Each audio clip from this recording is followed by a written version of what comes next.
Hey man, welcome to the show. It's a pleasure to have you on. How are you doing today? I'm doing wonderful. Thank you for having me on. Yeah, it's going to be fun for me from a personal standpoint, I guess, to chat with you. There's so many things about, I suppose, your career that at least I know of that I'm kind of fascinated by. Oh, thank you. Um, when did I guess getting into this industry become something that you took more serious? Like I feel like maybe a lot of us out there would say things like, "Oh, I want to be in the movie business. I want to be in Hollywood," but for you, where was that switch where it was like, this is something, it's not just something I'm saying because I see it on TV. This is actually what I want to do. That's a great question. I guess it's been in me since I was a kid. I always wanted to be in the movies. Always wanted to be an actor. I started off in the industry as an actor, and just watching something on TV and then imitating it as a kid. My parents thought I had potential, so they ended up bringing me to these casting calls and everything else. And it wasn't until there was a movie called The Champ, which I think was Ricky Schroeder and John Voight. They were looking for a little boy that looked like there was a comic strip back in the day called Dondi. Uh, Olive complexion, dark hair, big eyes. So my mom thought I looked like a spitting image of Dondi. So we ended up going to this audition, and it was huge, and I became one of the top five out of New York City for it. So I was getting the bug in me because this is great. There's a big chance, you know. And then they ended up casting John Voight, and they were looking for a blonde hair, blue eyes. So I didn't get it and went to Ricky Schroeder. But the acting bug, I got bit then, and I knew I wanted to do that as a child, and I wanted to be an actor growing up. Um, Fast forward 16, 17 years old, I convinced my dad to buy a video camera for me. Back in the day, back in the mid '80s, they were really expensive, and my father, you know, bit the bullet and bought one for me. And I was going to use it just to showcase my talents as an actor. But it was then I fell in love with the process, the producing, the writing, the directing, and the acting ended up taking a back seat from what I wanted to do. And it was all about the directing now and the writing. And I made a bunch of movies with my friends and family. I call them the neighborhood films. They were like that was like my college.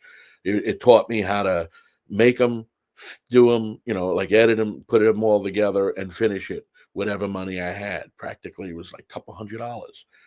So it kept inside the bug was getting stronger and stronger. And it wasn't until I pretty much did a movie called Devoured, which is available somewhere out there, but I'm going to re-release it on my YouTube channel shortly.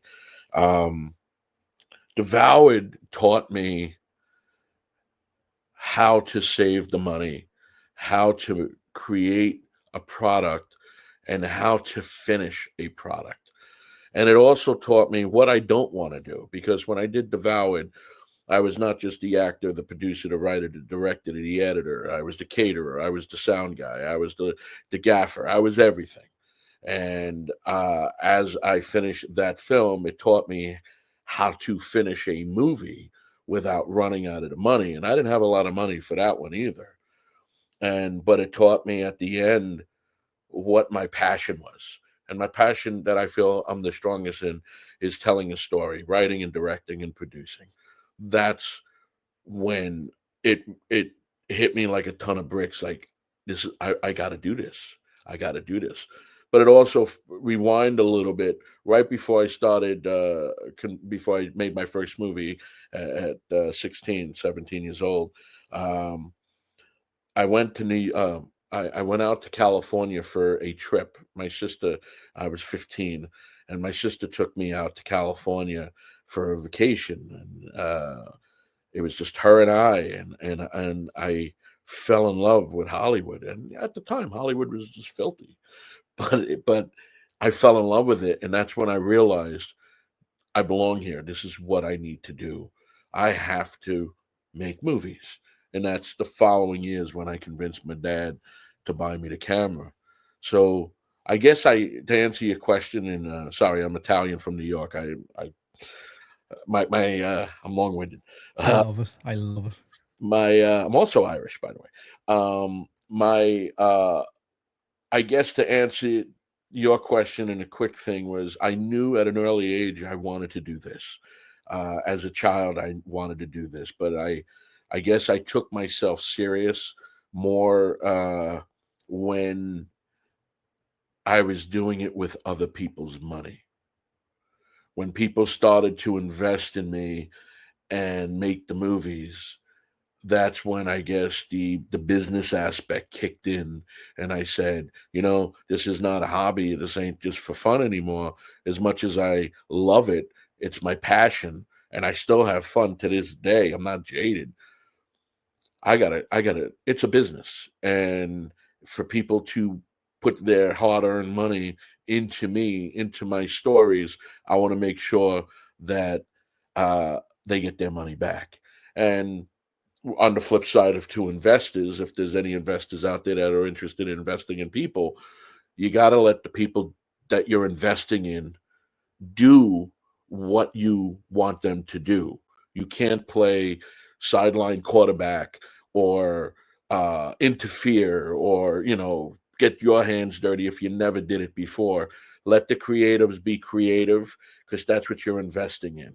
And not all films, as I've made, there's a lot of hands in a cookie jar, so to speak. When you start getting to different levels, there's studios, there's the executive producers, and not your vision originally that you set out to do could get changed because of um, influences and what they need to do and what they need. So your ending may not been your original ending or vice versa type thing. So you just gotta stay to focus, believe in the process, and just follow your heart in what you do. Is that difficult to deal with? I've heard so many different filmmakers, creatives from, I suppose, the quote unquote top all the way down to, like, a fresh faced younger guy, maybe who's trying his first movie or something. And the amount of people that mention experiences around um, these executives who like to get involved in the creative side after the fact. So maybe they've invested in you and your idea and what you're about. And then all of a sudden, maybe you've got like 4 or 5 guys who've never done it before who have all these great ideas.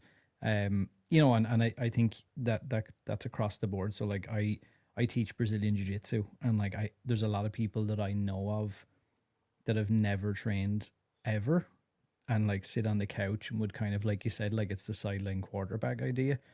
Um, in your position, how difficult is it to, obviously, as you said, it's a business. You've got to kind of play ball to a degree, but I suppose to mitigate some of that, okay, yeah, we're playing with your money or your company's money or whatever, but you came to me, you want my vision, my idea, and not letting that be, I suppose, for want of a better term, like stolen away.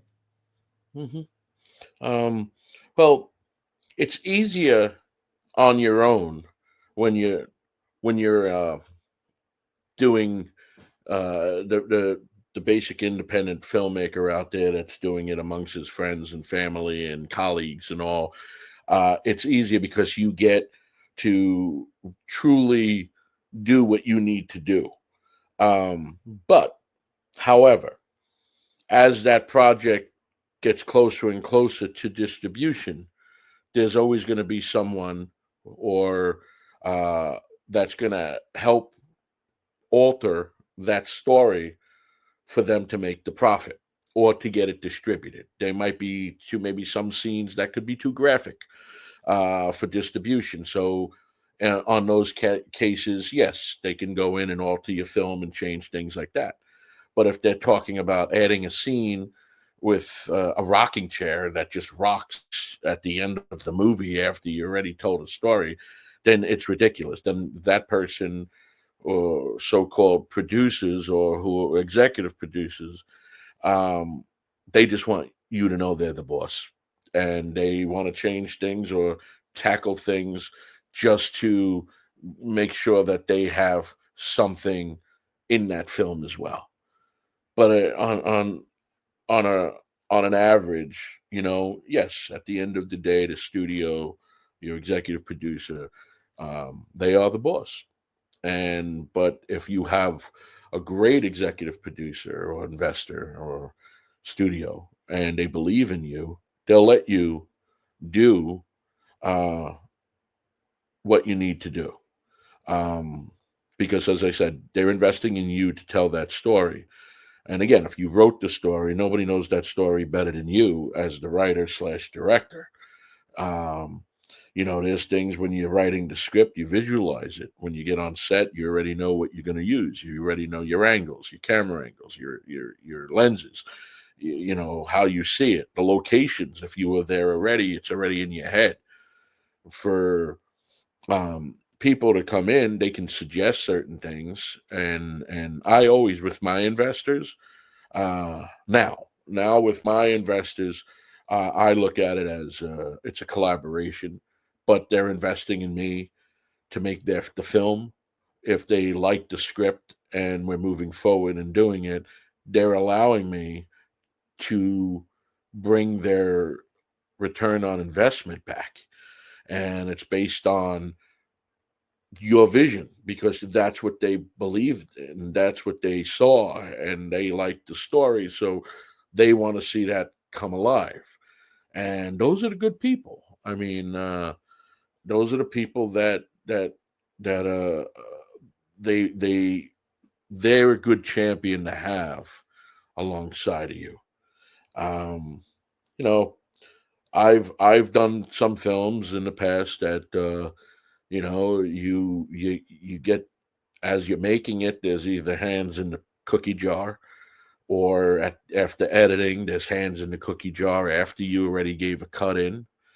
And then I got people that had trusted the wrong people, um, beyond who I am, like trusting other people to try to do, buy their movie and everything else. And then at the end of the day, if the movie did good or didn't do good, guess whose fault it would be? The directors. But the audience, or critics, or internet critics, where people would just rip apart movies because they would just rip apart it. They're comparing a low budget indie film to a $200 million Spielberg movie. And they're just criticizing, oh, this, that, and the other thing, but they don't know all the details that filmmaker had going into that movie, or the criterias of what it cost them to edit, or how to add more things in budget wise and everything else. Everybody, like you said, you teach jiu-jitsu. Everybody feels like at one point, I'm sure, they're sitting on the corner and they can do it better than you. And then when they're actually doing it, they can't. Because everybody's on their own path. Yeah, and like I'm always fascinated by the idea of something like a critic or something like that. And there's some of them out there I do respect, but I do feel like, especially maybe now in modern day culture, it's kind of become, especially with the younger audience, I would say, Yeah.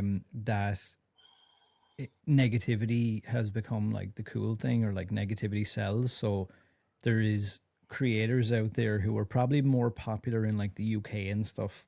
And Right. I've mentioned them before, not specific names or anything, but like they do incredibly well online. Hmm. But like I very, very, it's probably one in every 40, 50 episodes where they'll actually praise a piece of work at Hmm. all.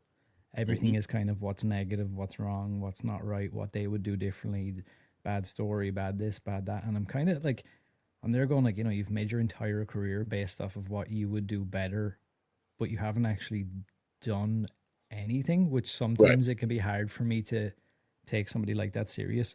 When you mentioned about investors and, return on investment, I don't know, like, obviously the ins and outs, and we don't have to get into specifics, but let's say you're put in a position like that where, um, everybody's trying to put their hands in the cookie jar maybe after the fact, or people are like, oh, let's cut this out and let's change that, or let's change the edit, blah, blah, blah. And maybe some things get taken away from you after the fact.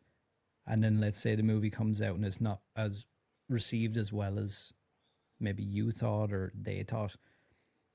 Does that create an anxiety around creating then, as in the next project is like, I don't know how I'm trying to No, I understand what you're saying. ask the question, but like, is there, I guess, a constant anxiety there about the next thing has to be like the best thing? The next thing has to be the best thing all Well, the time? there's I'm going to answer that, but I wanted to go back to the last thing you said about the critics. And then the one thing that critics will go, I mean, they're either bots or they're just, trolls. And the people that do that, like on your like YouTube, it's funny. It's like all the negativity of certain videos that I would put up or whatever. I'll go back and see who this person is. I thank everybody, because if you took the time out to watch something and you're going to criticize it, great. Thank you very much for stopping by. If you're going to stop, subscribe. But then you see someone that's been on, a lot of them have like 12, 15 years YouTube presence, but no subscribers. So it's like they're just people out there that are angry with themselves or whatever, and jealous, or someone you didn't work with, someone you didn't hire, or someone you had a falling out with. It's sad that we live in this society where people become more they feel their strength is behind a keyboard, typing, negativity. Now, to answer your other question, there's you ever heard the expression, "You're only as good as your last film"? Yep. That's people have short-term memories. Um, and somebody once said to me, uh, "Short-term memory, long career; long-term memory, short career." Apply that wherever you want. Um, I feel when if it's a studio or an investor that put their money up and they got their hands in the cookie jar at the end after I cut the film, I feel like I did my job. I submitted my work, I submitted my project, I submitted my vision, the director's cut or whatever. Here it is. And then if you're going to go in and chop it up afterwards, then ask me, oh, we didn't make the money or whatever. That's not me. That's on you. If you would have left it the way it was and kind of guided it out to the genres or the areas that I had indicated while making the film, um, things would be different. But if you're going out and changing things afterwards, or cutting out crucial lines, or tearing pages out of a script while you're filming the movie because you don't think you're going to make the time, or popping up, disappearing. Like, I had people in the past that would be on set as my executive producers, and then they would disappear, then come back and stop the movie because they wanted to see a vase in a corner of a scene that you're never going to see that vase. One person said, "Hey, can we put a red vase in that corner? We need something red." And I said, "Beside the brick wall that the actors are walking out of, you need something else red." So 20 minutes we went by to go find a red vase to go put flowers in a corner, in the corner of a scene which didn't need it. But again, this is where I stated that people just want to put their hands in something to let you know that they're the boss. And sometimes it's terrible. But at the end of the day, you say to yourself, "I'm making a film. I'm making another movie. I got my name on something else that's going to go out there. Hopefully, this movie is going to be, um, you know, out there." The more I like doing a variety of stuff, and does it give me anxiety for the next movie? Um, no. I guess it just, if you're working with similar people, you kind of want to identify them type of people before you actually start filming. Uh, and then you can kind of turn around and know that, okay, we're going to go through it's the same path with these people as it was with the last, or, oh, this is a new group. This is great. They value art. They value the film. They value the story. Let's What a great team. Let's do it, because there's nobody out there, and no director, no creative out there that can't. They have to do it with a team. Nobody's doing it by themselves. Steven Spielberg didn't do it by himself. He had Universal Studios behind him, and he had a good product, Jaws, that just launched him. Hitchcock didn't do it by himself. He had a great cast, and he had his wife, and he had Universal behind him. So there's always a great team behind that one person. They always say behind a good man is always a good woman, but behind a good artist, there's always a good team. And I like to say, in this next chapter of my life, I have a great team. In the next 4 films that are coming out, I'm blessed and I have a great team. And I suppose to kind of step outside of that into, I suppose, the personal realm. I've heard so many times, and so many people have given me like different styles of advice. Some people say, don't have a plan B. Um, the successful people always rise to the top when they don't have. When I say they don't have anything else, but like they can't see themselves doing anything other than what it is they're doing. In the sense of, let's say in your position, you weren't sitting there going, oh, well, if this doesn't work out, I can always go and be a dentist, or I can always go and be a plumber, or do something else. I've got a thing in the background. So many people I talk to are of the mind of like, this was it. Once I made the decision that this is what I loved, this is what I wanted my life to be, I was willing to do anything to make it happen. Then other people kind of say, well, be a bit more realistic, have something in the back pocket if it doesn't, because, sometimes if things don't work out. For you, in your personal experience, which one of those would you say that I'm not even saying to give advice to others, but like for you, where did you sit on that Oh, scales of? well, that's a two-parter: to give advice as well as to walk the path. Um, I lived a dual life for a long time. I was making movies while having a day job. I did jobs that people made a career out of. I worked for Boar's Head. I was a carpenter. I worked in pharmaceuticals. I was a plant manager. I was an operations manager. Pharmaceuticals, I did about 20 years. And I would be making movies along parallel to it. Weekends, nights, holidays, days off. It wasn't until in 2009 I was living in Wilmington, North Carolina. I was down there for a couple of years. I was working for a pharmaceutical company while doing my stuff. And I had a boss who, so every pharmaceutical company I ever worked with, after a few years, there's always a bigger company that wants to buy them up. And once they buy them up, there's usually 2 years before the company actually closes. That other big company, if they're taking the drugs or whatever, that why they're buying them up, so they don't have any competitions. It takes like 6 months per batch of items. So if you're making tubes and creams and ointments, it'll take like 6 months for the FDA to give the new company their blessing so they can move that in for that stuff over to the new facility. So depending on the facility, it's about 2 years before the old facility closes down.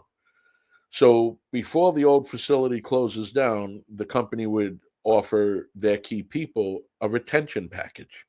What that means is, stick around to the end and we'll give you extra money. We'll give you 6 months of money, yada, yada, yada. Some people panic if they got families And they can't wait for that extra little nest egg because they don't know if they're going to get another good gig, another job. During this time in North Carolina, I went back and forth to California during the summer of 2009. And I've shot a couple projects for people that I didn't know. They just hired me. I came out and learned, who they were. When I came back, and at the end of August of 2009, the person I was working with wanted to do one of my films and was interested in investing in it. And we were going to do it in November in New York. So I went back to North Carolina in August, and my boss said, "Oh, how you doing? How's everything? How was the trip? How was this?" Because I had days off, and he asked me, "What are you doing here?" I said, "What do you mean? What are you doing here?" "I'm working." "No, what are you doing here? This isn't your calling. I know what your calling is. You are a filmmaker. I don't need you here. I'm going to go get you a retention package. I'm going to give it to you, and you're going to get the hell out of here, and you're going to go make movies." I got scared. I said, "Why are you doing this to me?" I said, "I need it. I need the medical. I need this." He goes, "No, no, no, no, no." He goes, "I don't know what's telling me to do this, but I'm going to kick you out. I'm going to give you some money, and you're going to go out and do what you need to do." I was scared. I was upset. I left, went back to New York because we were going to make the movie in November. So I went back to New York in September of 2009. We shot this movie in 2009 in November. At the end of filming that movie in New York, the investor said, "What do you want to do? Where do you want to edit the film?" And I said, "I don't know. I didn't even think of that far yet." He says, "Well, why don't we go out to California? I'll pay for your move. You come out there, you live out there for about a year. I'll take care of you for a year. And then after that year, you figure out what you want to do." What? Now I'm scared because the little nest egg and the little money I just made, I don't know what I'm doing. So I had this black cloud over my head. What am I doing? What am I doing? So I was talking to everybody, and everybody's giving you all the different their responsibilities. Don't do it. Why? Don't go. Yada yada. My brother said to me, "What are you thinking of? This person is handing you your dream to move to LA, to Hollywood, to do a film, to work on a film that you just did. He's taking care of you for the next year. What are you thinking? You can always come back if you don't like it." I can always come back. I left. I did it. I haven't been back since 2009. I mean, I haven't moved, I moved from 2009 to Los Angeles, and I've been here for almost 16 years. And then, to try to stay alive, you do a few things to make some money here and there. But the safety net that you were talking about earlier, looking back at everything that I went through, I was doing Uber, for a little bit, driving ride share cars. And I finally said, my partner said to me, "What are you doing? Why are you doing that? You're a filmmaker. You shouldn't be doing that." I said, "Yeah, but I need extra money." "You shouldn't be doing that. That's the wrong job for you." So how fate had it, I left that. I took a leap of fate. I'm a big believer with God. I jumped face first into this business, scared, was scared, absolutely scared, worried, without a safety net. I got rid of my safety net. And that, the safety net, wasn't there to help me fall back. I'm looking back at it now. It was there to block me for what I needed. And if you believe in yourself and you follow your heart and you're 100% certain that what you do, no matter the job, no matter whether it's film or whatever your passion is, and you just go do it, of course you're going to fall. But it's how many times you can get back up, dust yourself off, and keep going. Because again, if you keep that safety net, it's only netting you from your potential to grow. So, yes, as a person who had both and walking in my steps, I needed to remove the safety net to achieve what I needed to achieve. I actually have, you won't be able to tell on camera, I actually have goosebumps listening to that. And I feel like it's such an important message that people need to hear in that format. I mean, we can all do the fancy edited YouTube videos of guys who say, you know, do 1,000 push-ups a day and sleep 2 hours a day and do this and do that. And, you know, a lot of that stuff is up in the cloud somewhere. But I feel like that this is a way more kind of reality based thing. And the idea of, you know, the amount of people that would say, "Oh, I just followed my dream and it was never an issue. It was my dream, so it made everything easy. I didn't worry." But when you said, like, you know, about how afraid you were of, you know, taking the safety net out, let's say, and walking the tightrope anyway, how did you even, um, I guess, overcome that? Because I feel like nowadays, especially, and definitely some of maybe the younger generations, like I'm in my mid 30s, so even maybe from my age down, we tend to maybe hype ourselves up and kind of, and then everything else sets in, where maybe a close friend, a family member, and a lot of times for the right reasons, maybe from their experiences, they're like, "Oh no, Jesus, do not do that. Christ Almighty, don't go down that path. I'm telling you, you're gonna regret it."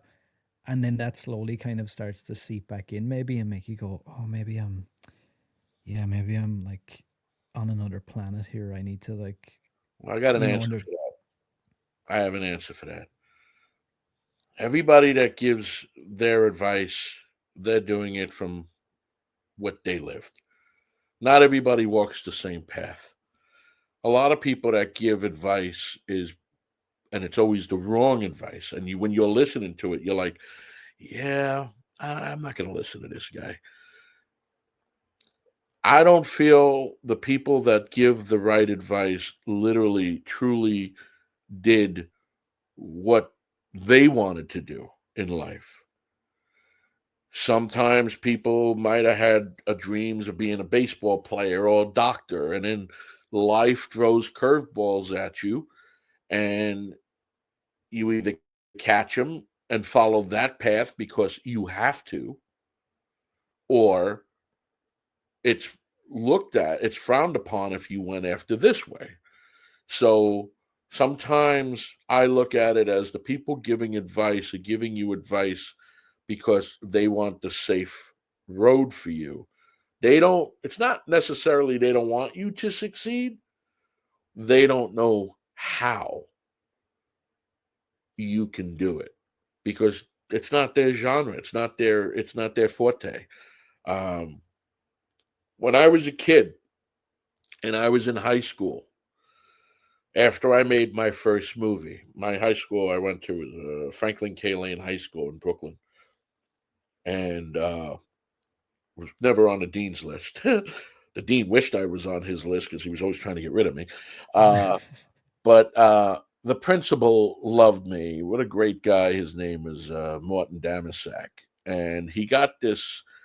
I had a lot of press for a kid making his first movie in the neighborhood and everything else. And I was in a lot of newspapers. If people want to go and read it, they can go to my website. It's churchillproductions.com. So the principal called me in his office with a friend that I started making movies with, but since then he just followed his regular life. He's not in the business. And he said, we just got an invitation for you to go to a school, an elementary school, and talk about careers. I'm in high school. I said, me? He says, yeah, they want you to go there. Our guidance counselor will take you and pick you up and all, and they want you to talk about your career. I said, me? I said, I'm still in high school. What career do I know? Well, you made your movie and this. So I went. I loved it.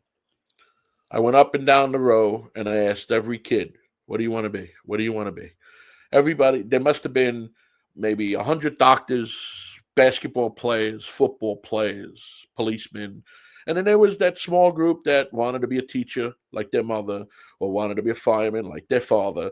But the ones that were so out there, like long shot, that we would say, oh, wow. I mean, that's the statistics is high. 1% would probably end up doing what they want to do, because it's the thing inside of them. It's that voice that's just going to tell them to focus, to keep going, to keep going. Now, in my life, I sacrificed a lot. There was relationships. There was I missed weddings. I missed funerals. I missed birthday parties. I missed holidays, because I was either working on a film or following what I needed to do. Not to cut you off, and this is something before I forget my trail of thought here, Sure. because it ties into something else that I seen you had posted a little while ago on your Instagram about your birthday and your connection with your mother and stuff Oh like yeah. that, which I thought was like, uh, I was like, my teeth were nearly ground down to little butts trying to like hold it in, Oh, listening to that, thank because you. it came, I could tell it was coming from such a real place, and I'm a little bit fascinated by that as well, about that resilience it takes. So, and I would even feel this in my life where I still feel like I'm holding myself back slightly for that fear of like, oh well, maybe if it all doesn't work out, then what's going to happen, or that worry about, well, if I take this step and I go here and something happens back home, will I resent my decision for the rest of my life? Not because it's not what I feel is my calling, because I couldn't see myself doing many other things, but that feeling of, I don't know, guilt or whatever it might be about situations like that. Was that something that you just had to nurture over time, and it's just you have to, I don't know, reconcile with yourself and be like, okay, but look, this is the price of having to do what I have to do. Um, my brother once told me, because there was a point I was actually thinking about coming back to New York. In the very beginning. You get homesick and everything else, and then you're watching weddings and parties and Christmas, and you're by yourself on New Year's and all that other stuff. And my brother said to me, not everybody gets to go after what they have. No matter where you are, life is always going to be there. If you came home, if your parents they're still going to get old. They're still eventually going to pass. Whether you're home or doing what you living your life, you're always going to get that call. And with me, um, I guess I have a little bit of resentment, but I feel like my parents are around me. I feel them, and I kind of see them on a regular, not fully, but just certain things that occur, and it's strange. Spiritually, I'm very spiritual and pro God. Um, my father passed away in 2015, and it was right around the time I wanted to go home for a little bit. I haven't been home in about a year, 2 years, and I was thinking of going home in December for the holidays. And financially, you're like, if I need this and all. That's why the Uber thing came in. So I didn't go home for the holidays. I figured, okay, I won't go home for the holidays. I'll go in for the spring, and kind of because my family would do a big giant. They go to a park, or my cousins, my aunts, and everybody else, and they do this big family thing for Memorial Day, and they do another one for Labor Day. So I said, all right, I'll go to Memorial Day, and I'll see everybody. Well, January 4th, my father passed. So that was in me and hurt me because I should have went. When you feel like you should. Just go in, whatever. That's a little sign inside of you. Fast forward, we were filming the movie The Amityville Moon, and my mom had cancer, and I didn't know how long she had left. So I was planning to go in. I remember the date, August 16th. I was going to go August 16th, 2020. I was going to go in and see my mom because we were filming the Amityville Moon the beginning part of the month. So I was like, okay, so when I wrap that, I'll go in and see mom. So the producers decided to push the dates on Amityville Moon, and it then carried into where we would wrap now on August 16th. So I spoke to my mom the Friday before on Zoom, on FaceTime, and I just told her that I wasn't. She was like, "Oh, are you in?" And I was like, "No, not yet." I said, This is during COVID and everything else. I said, "I'm just finishing up this film. I should be done in a couple days, and then I'm going to get on a plane." Well, oh, life gives what life gives you. I wrapped about 3 o'clock, 4 o'clock in the morning on August 16th, 2020. My mom died 7 a.m. August 16th, 2020. So it bothered me.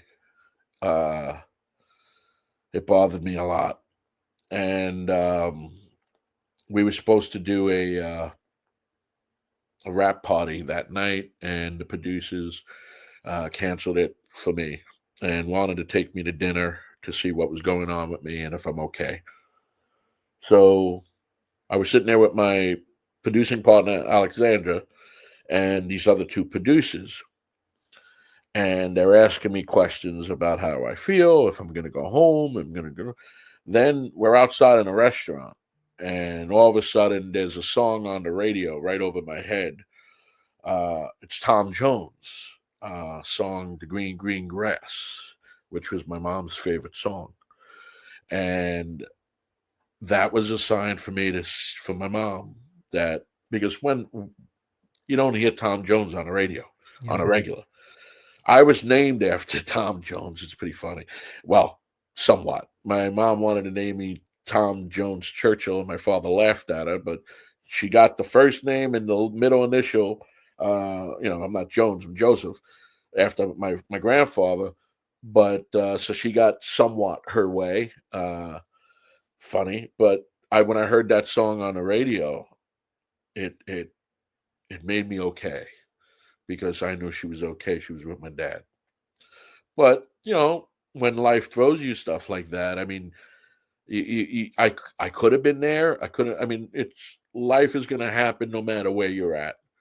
So I know my mom and dad would have wanted me to still do what I need to do for me, for my life. And that's how you have to think. Because if you think about what if, should have, could have, it'll just eat you up, and it'll take over, renting space in your mind. And you don't want that.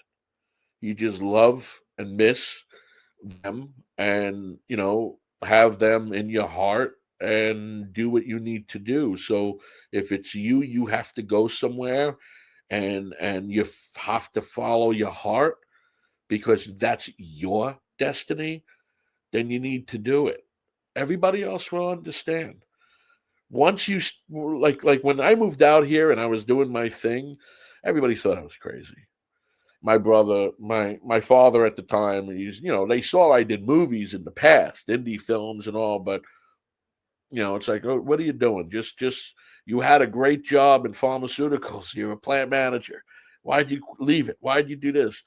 Once they started seeing that my films are on TV and the theater or streaming, or it changed, and they started being champions of the support for you, and that's what I need.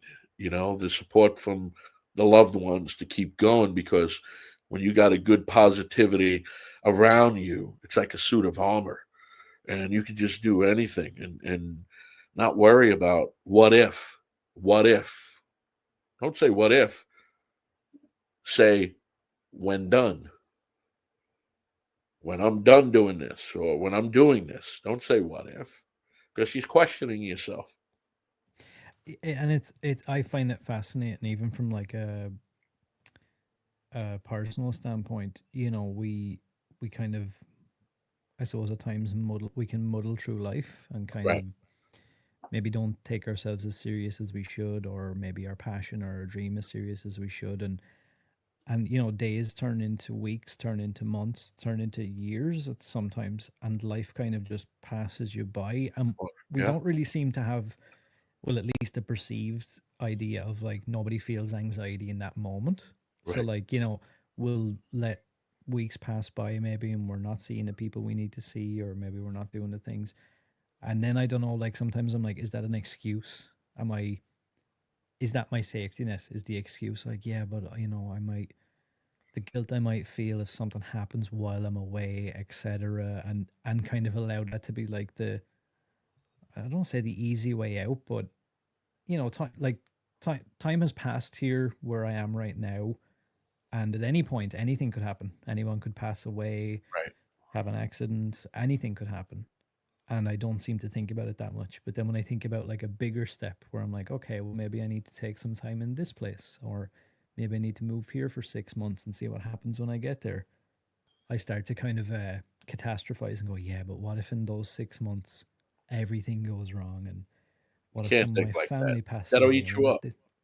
Yeah, and That'll it's eat it's you up. just it's fascinating to hear you talk about it in a, it doesn't have that Hollywood glitz attached to it, where a lot of times I think we're sold some kind of fantasy world where it's like, oh, well, you have no trials and tribulations, and everybody gets to be Steven Spielberg and Tom Cruise, and everything's Right. great. And but again, we're not privy to their personal lives or what goes on with them. But That's correct.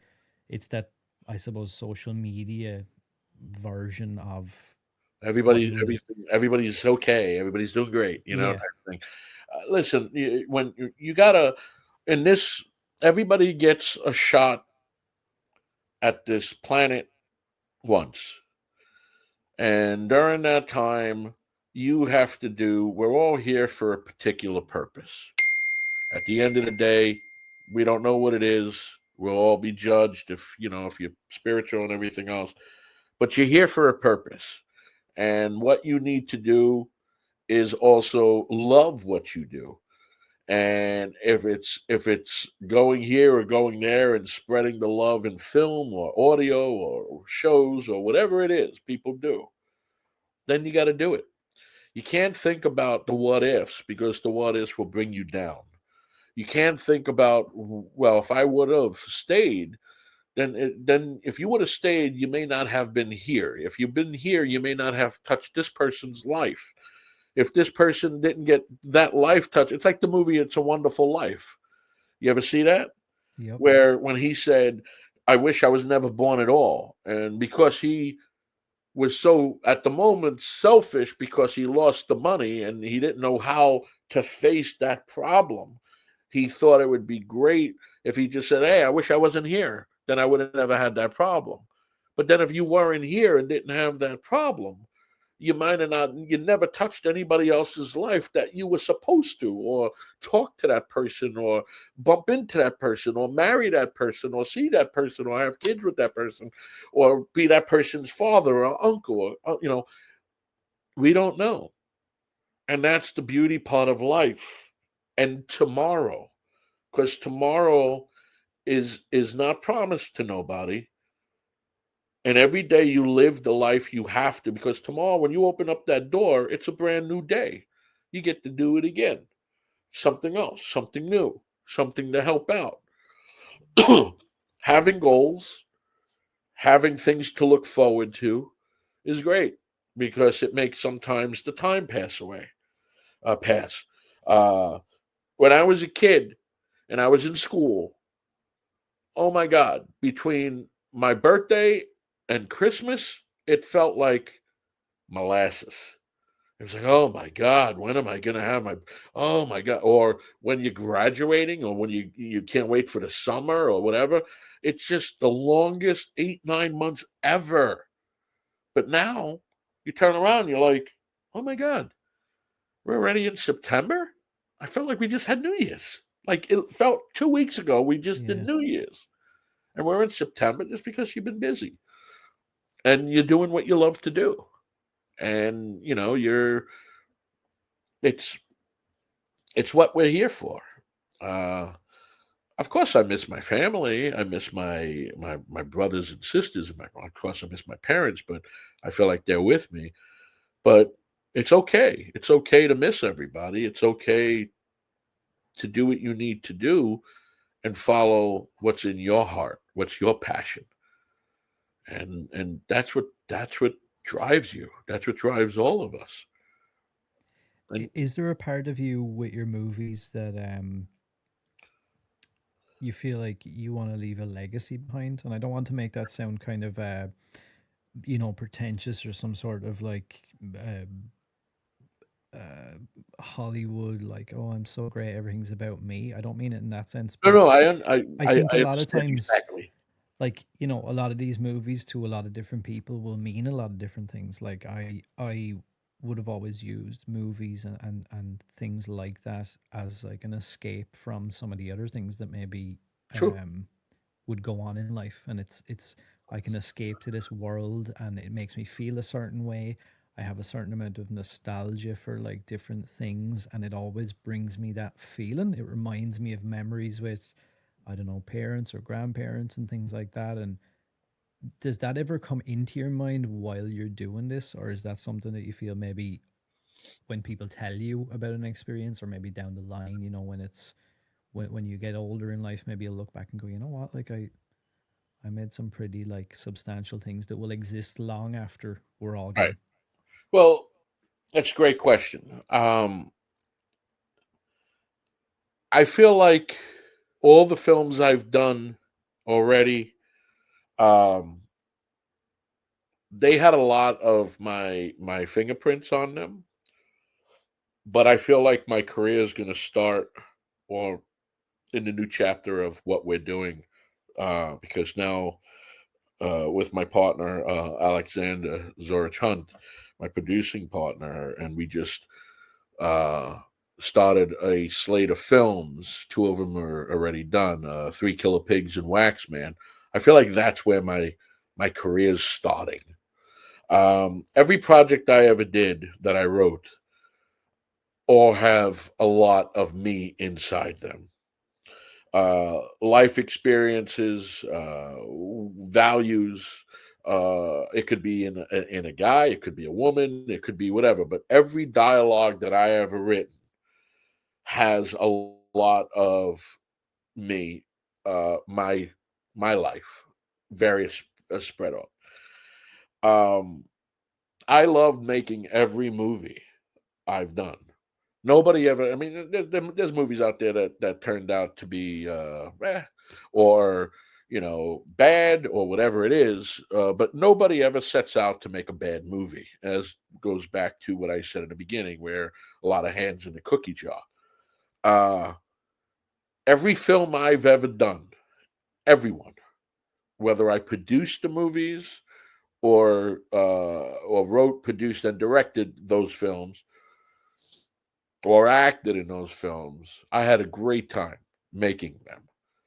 The life experience that I had making them, meeting people, growing, and building was phenomenal. And I'll always treasure those days. I'll always treasure the times. Uh, but going back, like my goal after I'm gone, long gone from this world, uh, I would have loved to have my legacy would be, of course, awards, more awards, Oscars or whatever it is, and my films being dissected in film schools. The way that when I was in school and teacher would open up the film The Shining and say, "What do you think Kubrick was thinking when he made this scene? And why did he choose this colors? Why did he figure out?" I want that to do with me because every film that I've done, it's all in the same universe. And if there's if the fans out there already understood that there's character names and stuff that pop up or whatever, and they're all in, as my DP, director of photography, always calls it, the church verse. So there's Easter eggs in every movie that require to be, most movies are pretty much required to watch a couple times. Especially one of my personal favorites that we've done a long time ago is Lazarus, Day of the Living Dead. When I set out to make that movie, I broke every rule that they said you can't do. Don't do a black and white movie. Don't do a period piece, and don't do anything that's like a slow burn. I wanted to tell a story with that movie. That what if it was a prequel to Night of the Living Dead? What if it was also a biblical film, if you listen to it? And I also wanted to tell a story about it's a love letter to Hitchcock. So if any people go out there and watch it, you take all those three things and then you can watch it and say, "Oh, that's pretty cool." Well, that's this, and that film, Big Freaking Rat, is a film that I love doing. It was a love letter to creature feature films from the 80s, and I don't know if it's out by you guys, but I know in Germany it's called Big Bad Rat, and Europe it's called Big Bad Rat. And then the my three Amityville movies I did, the Amityville Harvest, the Amityville Moon, and the Amityville Uprising. When I had an opportunity to make Amityville films, I didn't want to do the same stuff. I didn't want to do the same story about the house, about the DeFeo family, about the love. I didn't want to tell that story again. It's been beaten to death. I took a page from Stephen King, where his books all take place in Castle Rock. I said, what if in Amityville there was a vampire, or in Amityville there was a werewolf, or in Amityville there was this uprising? And it's my versions of Frankenstein, Dracula, and the Wolfman. Uh, I wanted to tell those type of stories. So looking back at those, and then there's a movie coming out that didn't come out yet called the Salem Chronicles. Hopefully, it's the way it was when I left the film.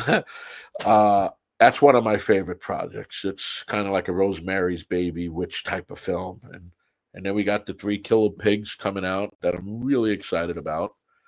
That is just different, and Waxman.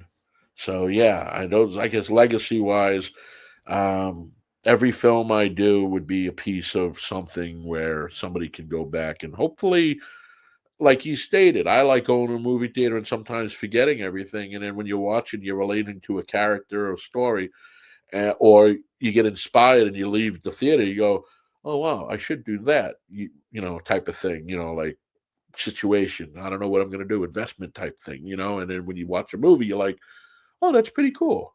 So, yeah. So I hope my films have impacts on other people's lives as well. Not, just more to entertain, but as well as to inspire. I guess Yes. would be Yeah. my And I think, you know what, subconsciously, a lot of maybe more mainstream viewers go through that, but can't put their finger on exactly what it is they're feeling. Um, I know a lot of people. I have a lot of like, I wouldn't even call them friends, but acquaintances maybe I went to school with and stuff that would Right. have, I know back then probably looked at me, and maybe some of them still do, and go like, he's still in that like nerd like film thing he's doing, and we're like living reality. But I see some of those people, they get affected by certain things, whether it be a movie or a piece of music or something, and maybe they can't put their finger exactly on what it's doing to them. So I think it is very much across the board. To talk of the Amityville movies, and something I noticed from watching like teasers, little clips, promo stuff like that. I had seen before you had posted stuff on your Instagram. It was an advert um for the movie being shown, and it has such a, and I think it's the thing, especially that horror audiences are crying out for. It has such a nostalgic feel, where it feels like you said it's a completely different story. It's something I haven't seen before, which is what horror fans like. We do like originality, but it has that, I don't know how to explain it, that old school feel. It reminds me of when I was in Blockbuster and they would have trailers playing on the TV above the desk, or you flick on a cable channel around October and it has like the 31 Nights of Halloween, and it has all these like, they've kind of curated these different movies. Okay, you'll get your Freddys and your Jasons and things like that, but you'll Right. also get these other stories that maybe you wouldn't get to see elsewhere. Right. Is that something that you consciously think of, or does that come naturally to you? Is that just your style, I guess? Well, my style, I guess, my influence in movie making. I mean, I grew up in the '80s, so I grew up with great.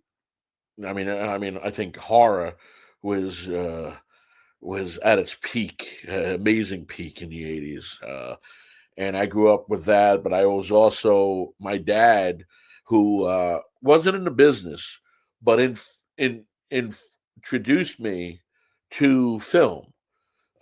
We would go to the movies, if my mom, after school, or if my mom was cooking on a Sunday, my father would take me to the movies. We would go see either Disney films or action or horror films. And my father would always close my eyes on like the nudity or the violence as a kid. And what inspired me was when he closed my eyes on like a horror scene, what I'm hearing magnified like a hundred times in my head, and it scared me. And I was like, "Wow, this is great." This is even before I knew I wanted to make movies. It was more I wanted to be in movies. Um, with the Amityville trilogy, I mean, everybody always asks me, "Are you going to do any more?" I was going to do a few trilogies in Amityville, but when I started seeing a lot of people just putting out a lot of Amityville movies, that just was different.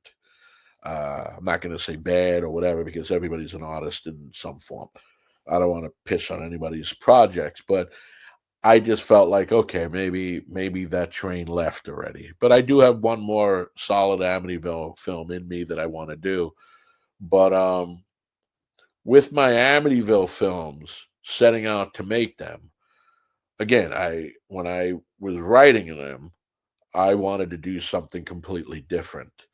And the strangest thing was recently, I got about 6 months ago, I got a call from the New York Times. Some guy was doing a article on why are there so many different Amityville movies, and he learned that Amityville's like a genre. There's a lot of Amityville films. So everybody he was talking to said they wanted to do films like Tom Churchill. So he was like, I need to meet this Tom Churchill. I'm just me. I'm doing them because I'm what I feel. I didn't know I was being influential, influencing others to do style. It was just what I felt I wanted to do as an artist, what I wanted to do and tell my stories. But the crazy thing with the Amityville films, um, a lot of people love them, and then you got your haters. But I'm very proud of them because 3 years in a row, it's on the Peacock network. Uh, Peacock announced their films for the Halloween season, and which it starts from, I believe it starts for them, it's September to like the end of November or mid November. And my three films are the only indie films on there amongst studio horror films. And that even though the people that I made the movies for the ones making the money, it's something cool to look back at and say, wow, those each one of those Amityville movies was in Redbox. Well, at the time, Redbox. You guys have Redbox out there too. Yeah. Each one was in there for over a year.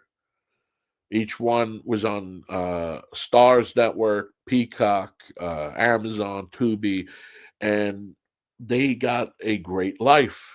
And the fact that it's 3 years in a row and Peacock is putting it back out, it just it's a cool what's the word? I don't want to say achievement, validation for me because it's telling me don't listen to the critics, listen to the people.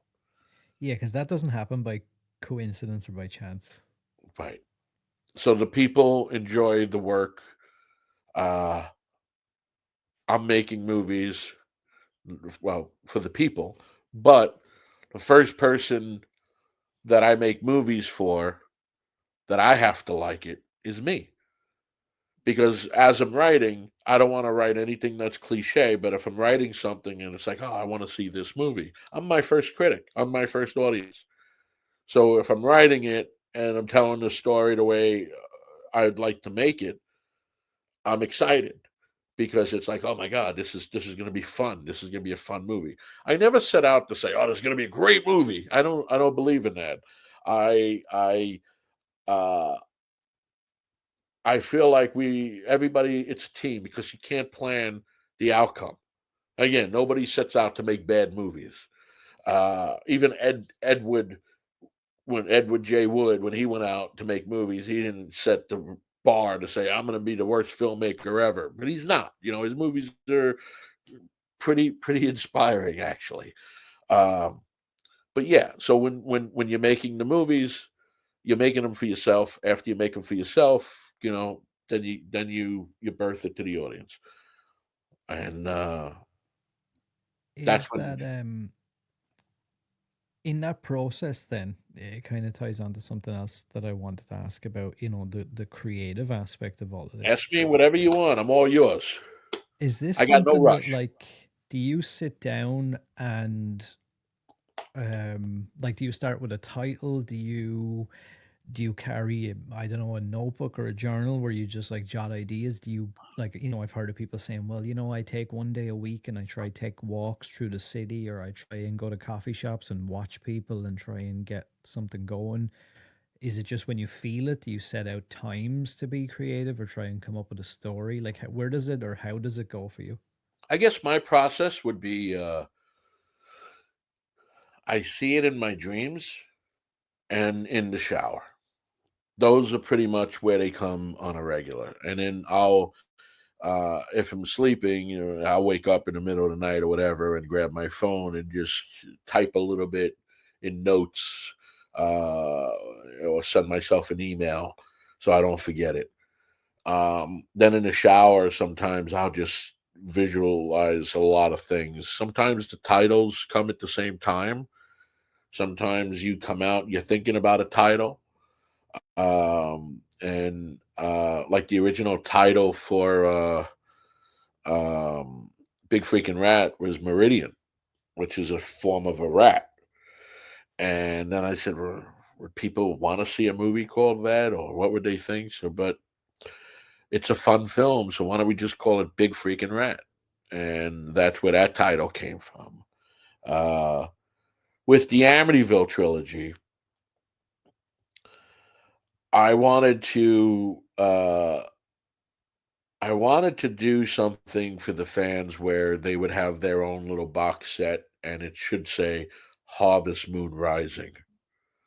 So the Amityville Harvest, the Amityville Moon, the Amityville Rising was the original title. And then there's somebody, that at the end changed the title on you because they didn't want you to have that title. I don't know. And they made it Uprising.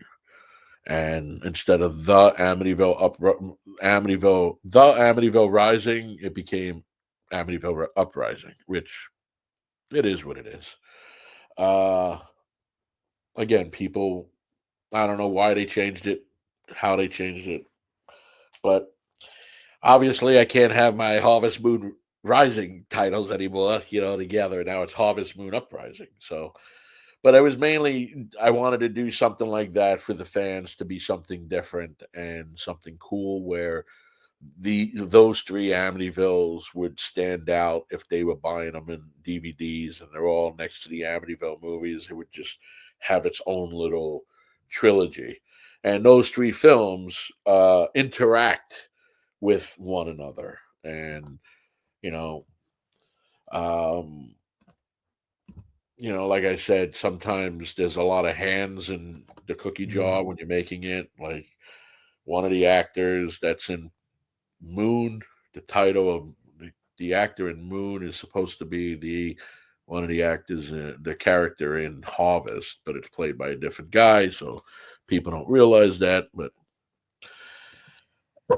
How important is that for you? You mentioned, for fans and the audience to have like the box set, and that's such a unique thing. And I think I would say at least, it's very exclusive to the horror genre where like when people dig something, I know they can be very cruel and there's a lot of negativity out there, but I feel like the horror community, when they get behind something, like they get behind it. They want the box set, they want the Blu-ray box set, they want the 4K version, they want the alternate artwork, they want this, they want that, they want all the extras. They want director commentaries. I feel like that's kind of becoming a thing again now. You'll notice time and time again, movies will get re-releases with like their big special edition, which will have like, a 40-page booklet, maybe some lobby cards, new director commentary, maybe producer commentary, all these different things. I love Is that. Yeah, is that important to you? Because like you feel like, to me from the outside looking in, I feel like you're quite open to cracking different codes with like social media and like your own website, and you've got your kind of own hustle, but you're also a working filmmaker and a producer and you're kind of trying everything and trying to make it all work together. Like, is that something that's important to you, and is that something that you could see yourself trying to continue going I forward? Like, do I you think about absolutely that? I love that as a fan. I love collecting stuff like that. Um, and we're planning to do stuff like that for like Three Killer Pigs and Waxman, and the movies that we're going to do, The Avenging Angel, all this stuff. And um, when you have a lot, when you can do things, uh, and it's not, like when you're working with obviously other companies, they don't see that. They wouldn't do that because they have their own way of doing business. But that what I can control with my company and my products moving forward, we do plan to do all of that. Alex and I were talking about various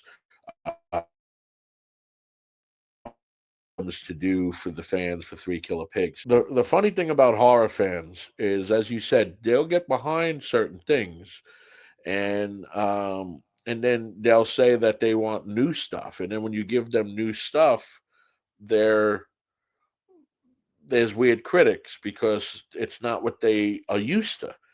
So they either want new or want the same old stuff.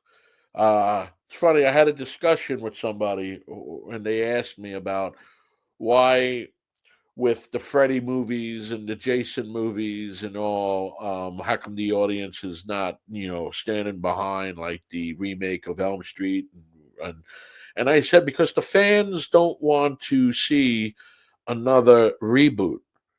They want to see continuing stories.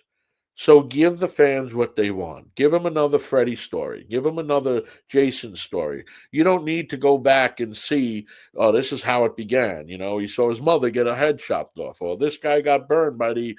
Nobody cares.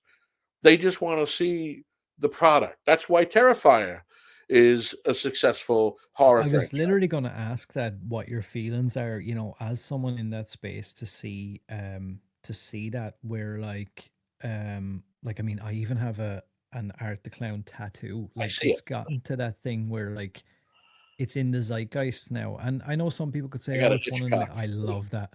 I love that. I've seen that before. Um, like I'm taking a trip to Orlando in a couple of weeks to do their Halloween Horror Nights, and like Oh, great. Terrifier is one of the houses. Art the Clown is like basically the icon for the event, and like it's such a to see. I remember I went to see a movie at the Dublin City Horrorthon in October 2013, a movie called All Hallows Eve. And the reason I went to see that movie was because there was this weird ass clown on the cover. And I was like, I want to see that because that looks different. That looks kind of strange. And to see 12 years later that the movie, the most recent movie made 100 million. It was released in theaters, even over here. Like a lot of times we don't get to see a lot of that stuff in theaters. I have to search it out online. I Right, have to reach out to filmmakers and be like, is there any way I can get a screener? This is not even just to like get it for free. I literally can't get it here. I can't right. see it unless I'm like reach out. Um, does that give you inspiration then as well to go like these things like I can get these out to like huge audiences. There's potential here for Yeah, this to be believed in. of course. I mean, Damien, we come from the same city. I haven't never met him as of yet, but I feel what I like him. I respect him. I respect the hell out of him because this is a guy who followed his heart, followed his dream, um, knew he had a cool character, and wouldn't take no for an answer. Because I believe before All Hallows Eve, he tried Art the Clown and something else, and It was then called the Ninth Circle. there was something there, and then he did it All Hallows Eve, and then there was something else, and Yeah. they weren't successful. But he believed in the character. Then he made a short version, and then he made the first Terrifier, and the first Terrifier, you know, was different. Was good, but it was different. Terrifier 2 had more of the genre recipe, the ingredients, and that's what made that very successful. And then the cool thing is, I heard that all the studios and the agents were wooing him to come out, and they want to do this and they want to do this for him, and they want to. And when they started asking him what he wanted to do next with and he's like, "Oh, I got a third one I want to do." He's like, "Well, let's." They were trying to reboot it, less blood, less this, That's more exactly what you Hollywood. were just talking about Right, where I seen he was on I think it was Michael Rosenbaum's podcast and he talked about that. He was like, right, yeah, they tried to after number 2, they said, "Oh yeah, we'll give you all this bunch of money to make another one, but we're going to call it Terrifier and we're going to do all this other stuff."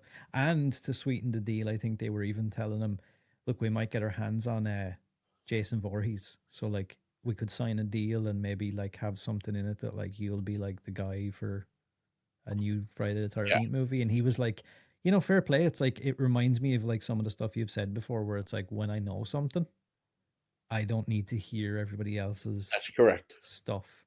So he stayed true to his guns. He knew what he had.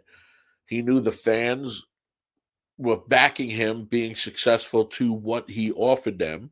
And he knows that the fans want to see something like that. So he said, no, thank you. And went and did Terrifier 3 his own way. And it made almost $100 million from a $2 million budget. And then Terrifier 2, I think, was a $250,000 budget. And that made I think that made 20 million or something like that. Yeah, I So he think so. took 2 million from that, rolled it over into the third one, made it bigger, and it was a good financial move for them. And now I think he's doing another one, and he's calling it. He says he's going to do more of an origin and maybe the final Terrifier. But you got a character. Keep going. Keep going. Like the fans want to see him. Just put him in different storylines. You want to tell the beginning, great, but then just continue them. Same way, I wish there was another Freddy.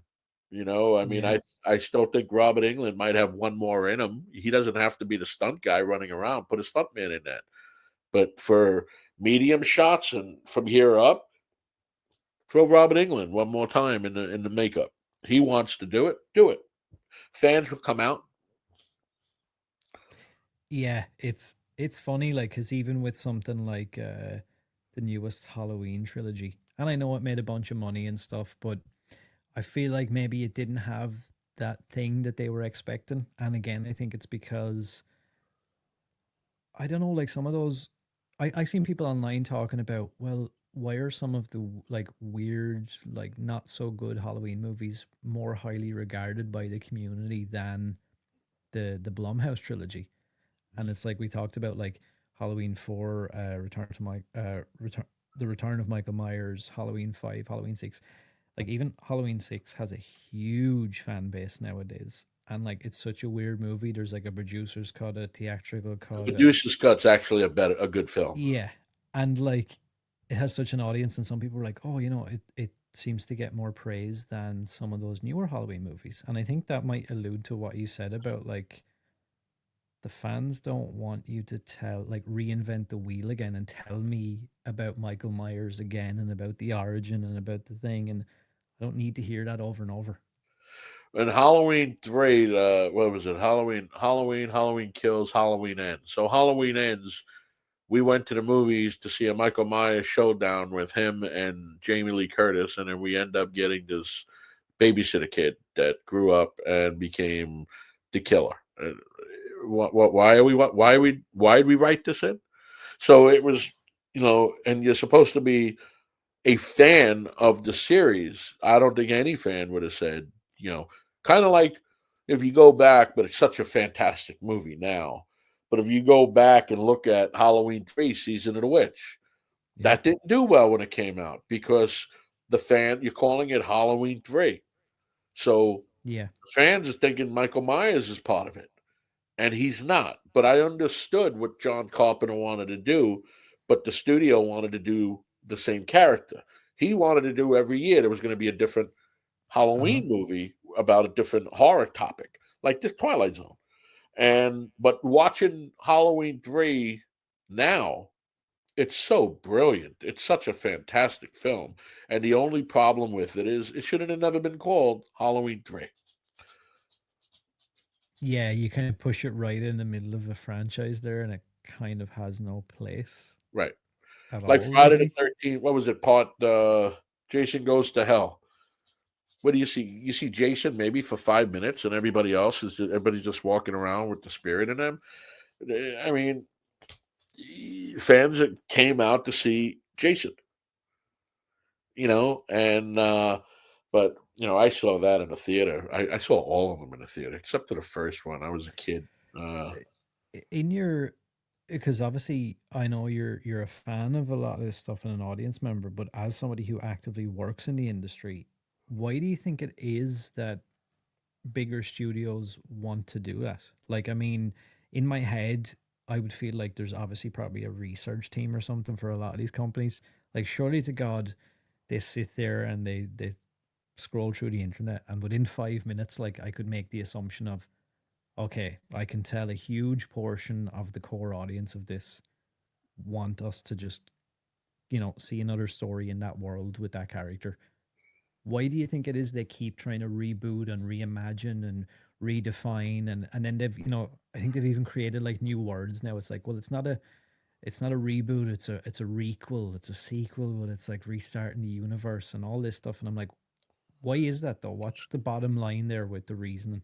Well, they look at, as you said, there's a team of researchers. They go back and see, okay, what was popular with our what did we have in our library, in 1985? What was popular? Oh, the movie, I don't know, let's just say, um, let's pick Friday the 13th, Part 5.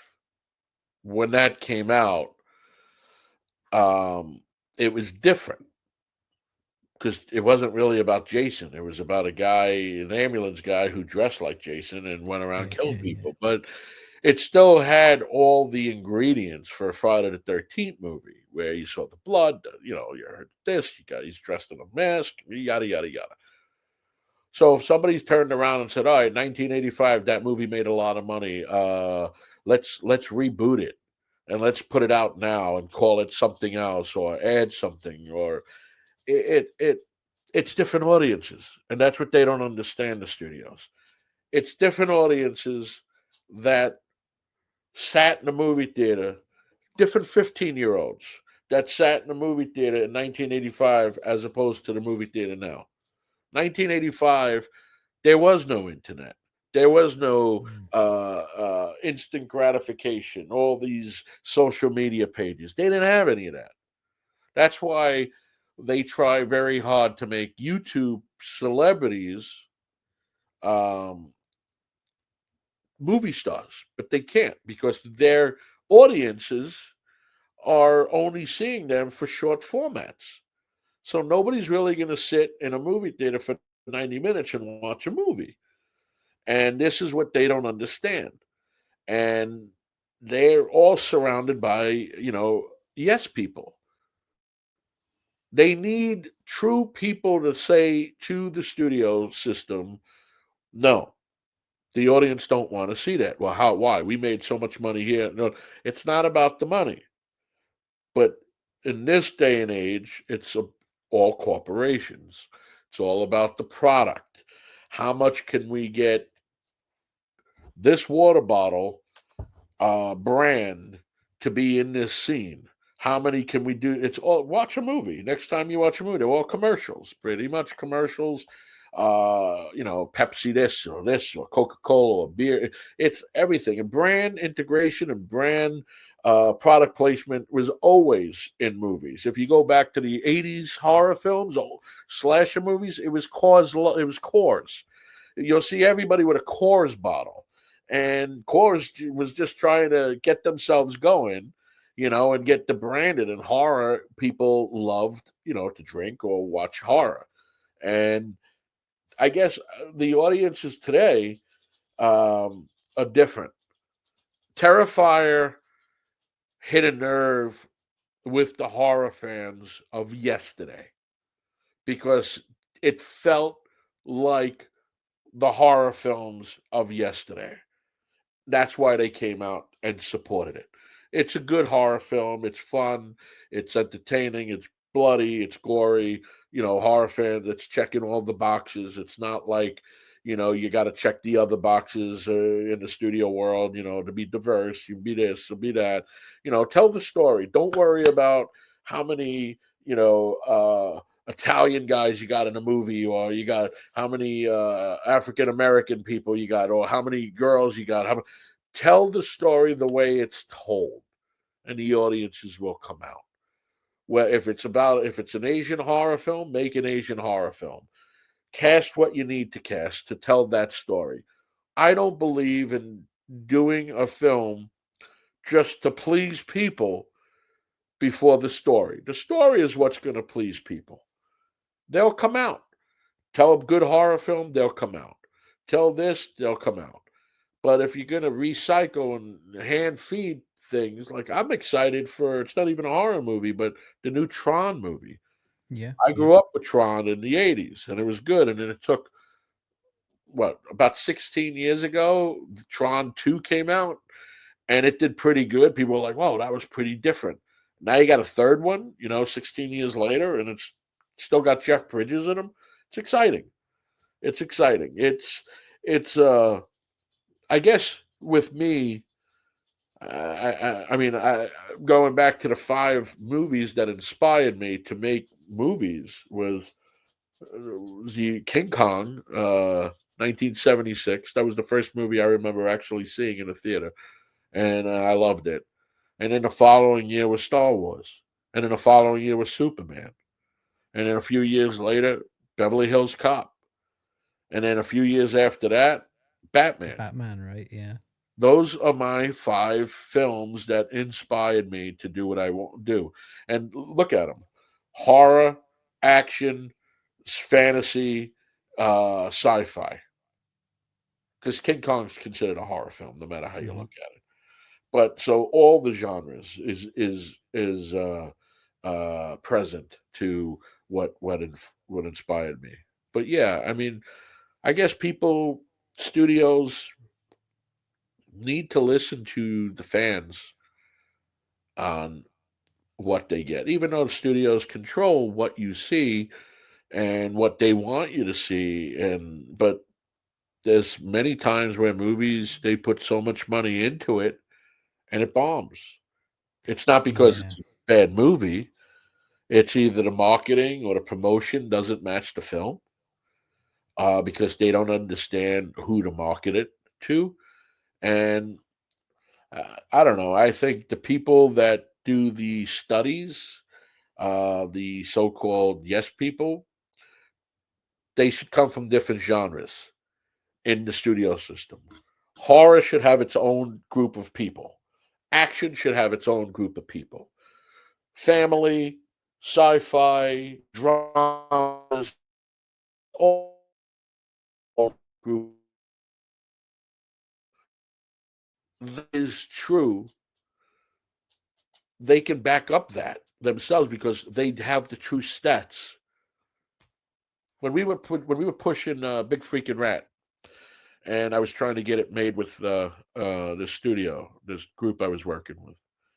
The first person that read the script was a young guy, young kid, and they asked him, "Were you going to do it?" He says, "No." And he goes, "No." They passed at first, and I said, "Why'd you pass? It's a fun story."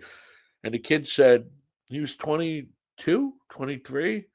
He says, "Come on, how can a rat kill somebody with its tail?" I said, "Are you kidding me?" I said, "What's the name of the movie?" He says, "It's called Big Freaking Rat." I said, "Yeah. Do you understand? It's a big freaking rat. The tail alone could kill you." So he had to reread it and understand it, and it caught on. And then the guys that were going to produce it loved it anyway, loved the story, even before the kid said they should pass. Same thing with Amityville Harvest. He read it, didn't like it. But here's the thing: you're giving a script to a kid who doesn't like horror. He likes action, Yeah. karate films. So, but you're giving him a horror script to read and get his honest opinion. This is where they fail in the studio system. Yeah, that's and I hear that like time and time again as well. That things like that happen. Um go I suppose going forward for you, you've had so many projects kind of come out, I'm quite regular and like even through the pandemic and things like that. Um grateful and blessed for that. yeah, and it's great to see um that people can still be out there and kind of champion this stuff. Um How important was, you mentioned things like social media, but I'm sure you're quite aware of like as much of a detriment it can be in a way, because I feel like it's probably lessened attention spans. Everybody wants to see everything in the length of a TikTok video. It's like, the idea of like trying to explain to somebody now, at one point we had to rent a videotape and like you had to rewind it, and if that's the movie you rented, that's the movie you watched. There is no like, oh, I Right, don't like this one. I've infinite access to everything. That didn't exist. Or if you wanted to catch a movie on TV, if you didn't catch it at the time, then I guess you got to wait till the next time it's on TV, or right, you've seen it halfway through. Um, but like obviously, I'm sure it's not lost on you the importance as well of social media and being somewhat savvy and active in that area. Is that something you actively think of? Like I seen, you had the likes of Wet Movie One and stuff, Brendan. He was doing some stuff on Waxman, and like he done a video and things like that. And I always see Sean Phillips, cool duder, comment on your work, and he always has nice things to say about you. Is that something that's like I've heard it mentioned by some of these PR companies that work with Sony and these different things over here, and people will tell me like it's slowly starting to dawn on the bigger companies that okay, I've got 10 million followers on Instagram, but I only have 5 interactions, or I have 10,000 followers on Instagram and 9,000 of them are diehard fans. Right. Um, is that something that you're actively keeping an eye on? Like people Well, like Brendan and Sean and things like that? Because they have a very, like, a diehard, like, movie lover audience. And I'm not saying that that's you strategically do that, but is that something that you recognize as like that's important to the bigger picture? the social media, I guess the social media is really good to help promote the films because I know most people are on social media, and actually you may get people watching something from what you posted as opposed to seeing a billboard or something, because that maybe that billboard that the studio financed to put up is nowhere near anybody's house or wherever. I'm learning in my years now that social media does play a big part. And yes, I'm grateful for Sean and Brandon to for their kind words of everything they ever said about me on my films. Um, I guess that's one of the reasons why I also started my YouTube channel, Church's Hollywood Moments, which is anybody watching, subscribe, please. No, I'm Which kidding. I love, Oh, by the way, and the links for it will be down below in the oh, description. thank I you love very the much. vlog style thing and like getting to see some of the behind the scenes, because I feel like anybody who's really into this stuff, that's the next level.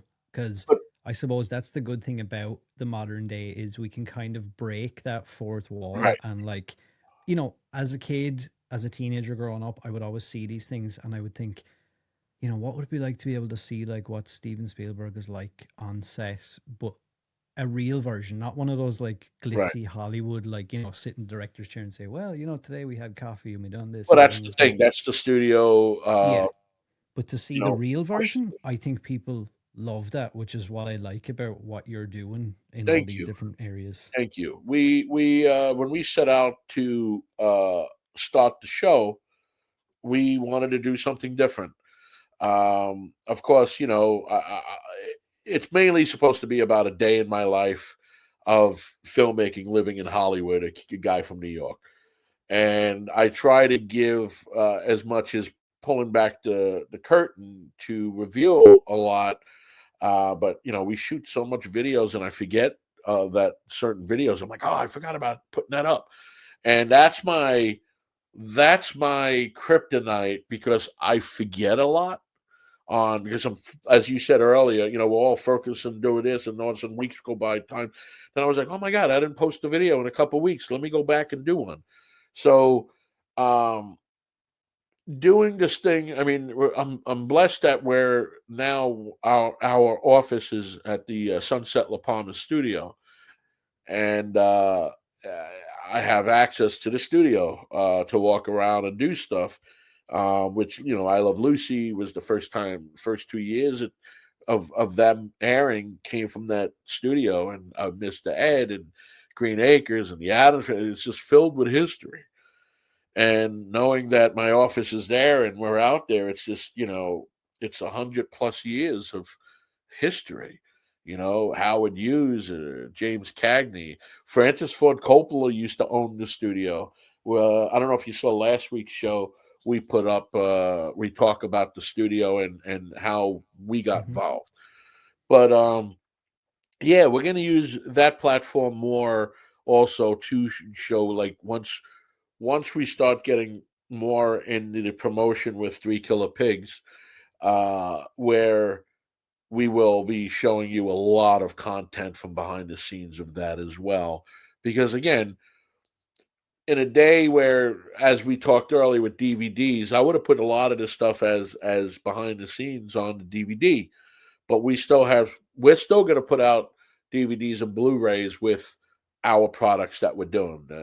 Starting with the Three Killer Pigs, and there'll be a commentary. There'll be behind the scenes. There'll be maybe a soundtrack with it. I don't know yet.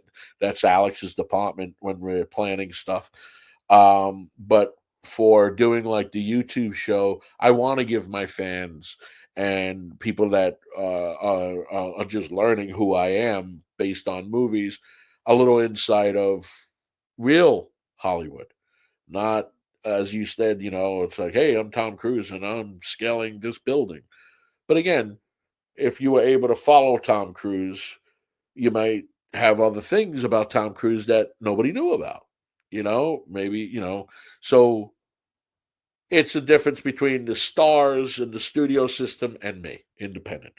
And I like showing people my journey because if I can help and inspire others to lose the safety net and follow their dream, whether it's, crafts or, uh, whatever, buying cars and rebuilding them or whatever it is, being a baseball player, I want to help inspire and show people that it's okay.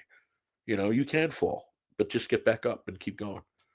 If you I quit, have I have two more things I want to ask you, and sure. I would say that's a lie. I have 100 more things I want to ask you, but what I would like to do is, because I'm conscious of time and things like that, maybe I'm going to cut it down to two. But I'm also going to say on air, I would love to do this again at some point, whether it be 100%, before the end of the whatever you year want. or something like that again. I would love to talk more and get more involved in things to do with you, because I've really enjoyed this conversation from a personal standpoint. Me too. For people who are just maybe discovering you now, or have seen a movie maybe and are now connecting the dots and going, all right, okay, I want to get more into it. Where are some of the best places that people can either support or kind of keep in the loop with what's going on? I guess my social media pages, my website, and of course the Church's Hollywood Moments YouTube page. My social media is, you just Google my name and it'll pop up. My Facebook, I'm on it a lot. That's what comes up, and then the website also. But I think the Church's Hollywood Moments is probably more up to date with things, as well as like my Mhm. Instagram and all. Um, yeah, those would be the things if people want to know who I am, or The links to all that stuff will be down below in the description. So wherever you're watching this, listening to it, all the links to all of IMDb. the If they don't know any of my films, they can look me up on the IMDb and watch some of the films if they haven't heard or seen any of my work. And I encourage them to don't judge me based on a movie you watched. But I do say again, I feel like my career is second part of my career is going to be opening up with the Three Killer Pigs, and I'm very much excited about that film hitting the world. I really, really want to ask you about it, but I feel like maybe it's not the right time. And if we wait, we might actually be able to get into like a real, like a much deeper conversation when it's like when you're in like full promo kind of mode. Um, to round this all out, then I guess, and with to keep a focus on, because I know that you have other loves and other things you're interested in, but to keep it focused, I suppose, on horror. A question I always like to ask, because I always get a different kind of answer. They have a similar thread, I think, through all the answers, but they're always different. Is why horror, and what does it mean to you? Um, that is a great question. I guess horror means a lot to me.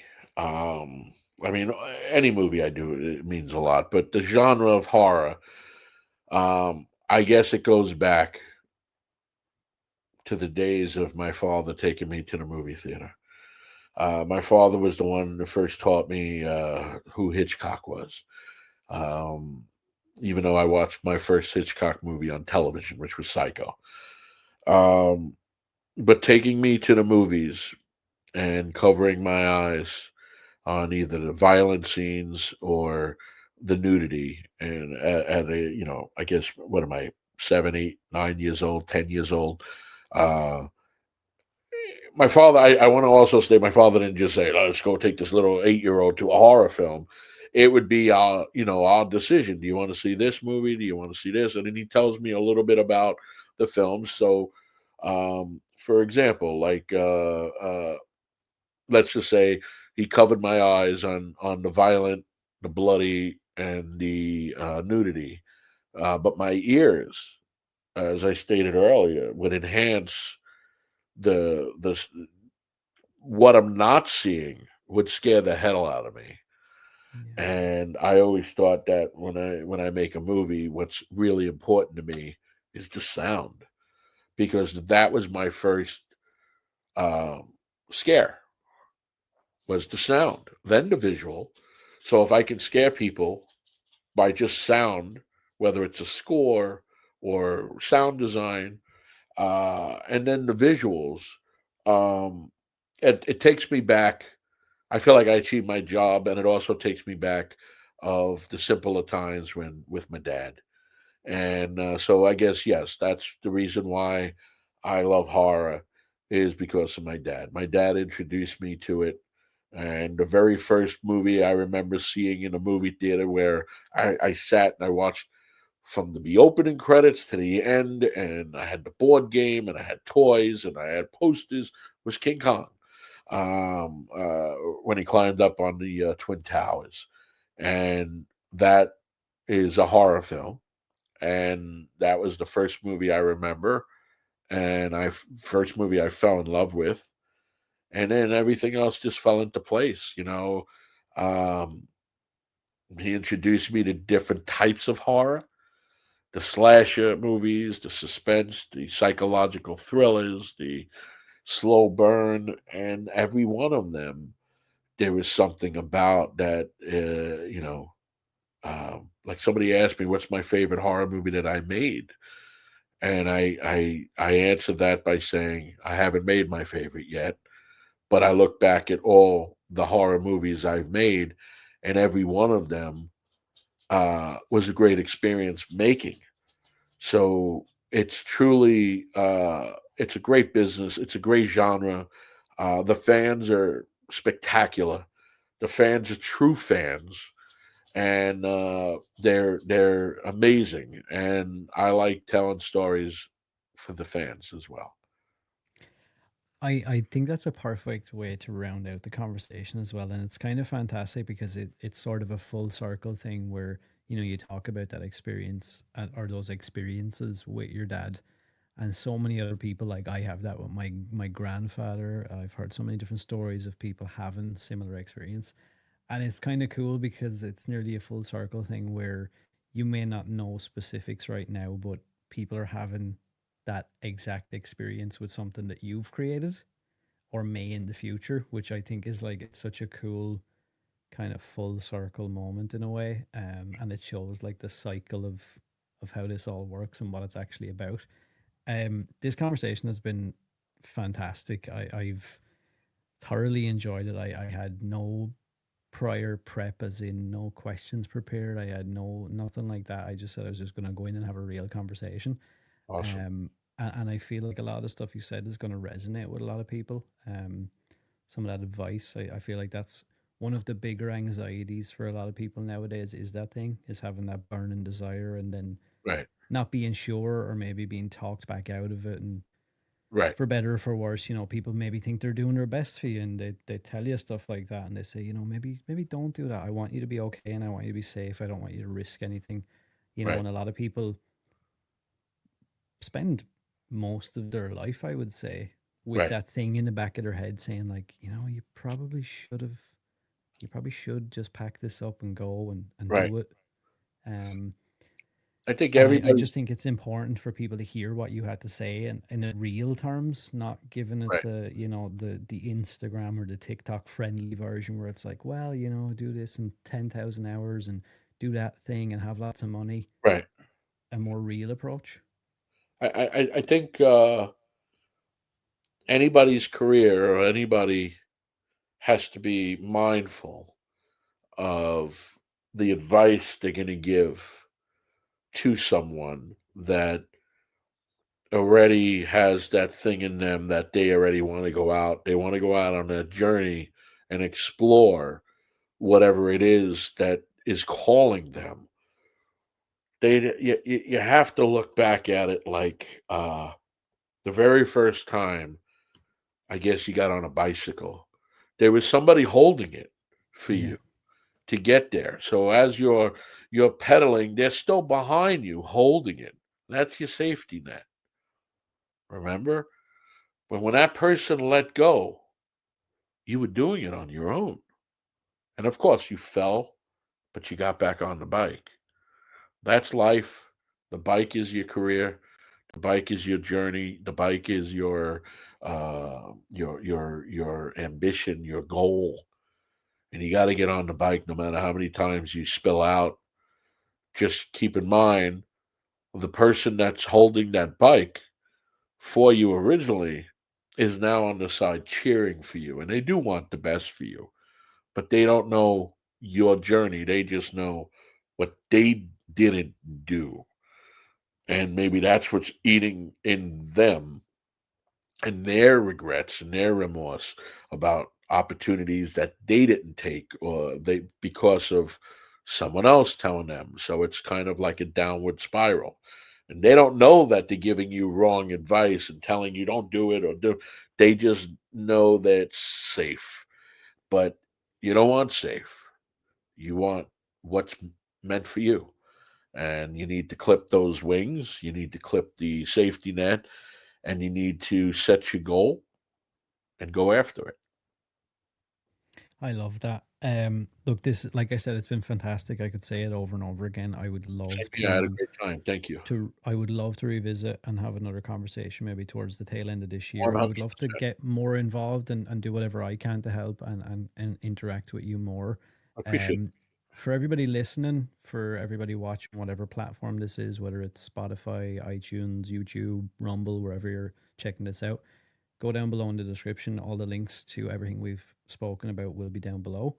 And yeah, we'll see everybody real soon in the next episode. Like I said, I appreciate you taking the time. It's been Thank you very much. I fantastic. appreciate you. And I can't wait to do this again.